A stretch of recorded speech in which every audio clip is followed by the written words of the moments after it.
Valentina is one of the ancient duchesses of House Paxley, proudly fighting for her homeland.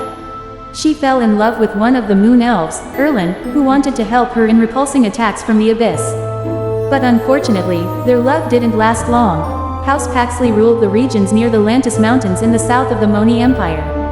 Generations of the house have guarded these regions for the Empire, defending against the invasion of the abyss with magic and swords.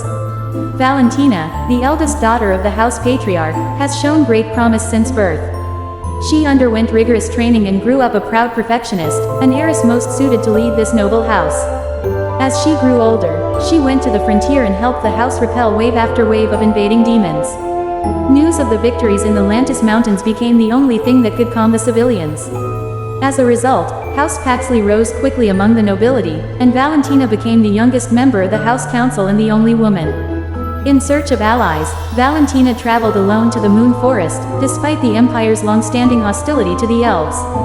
The Elf King Estes refused Valentina's request, saying that the elves had no interest in a human war.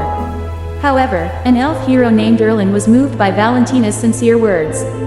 Unlike Estes, he believed that with the fall of the human empire, the demise of the Moonwinter Forest would also be inevitable.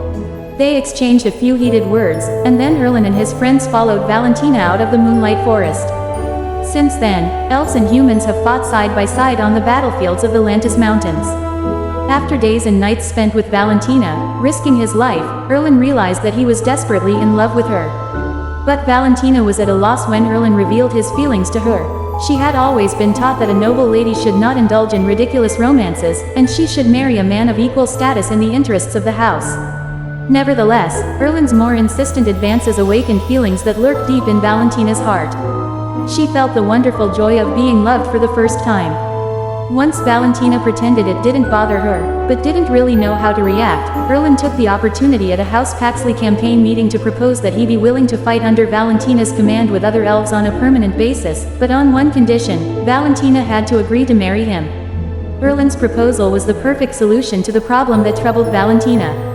Now she could follow her heart and accept his feelings for the sake of the home. So they shared holy vows under the bright moonlight, and Valentina became head of their Paxley house as the house cheered. But amid the cheering crowd, her uncle remained silent. The house rules dictated that the seat should belong to him.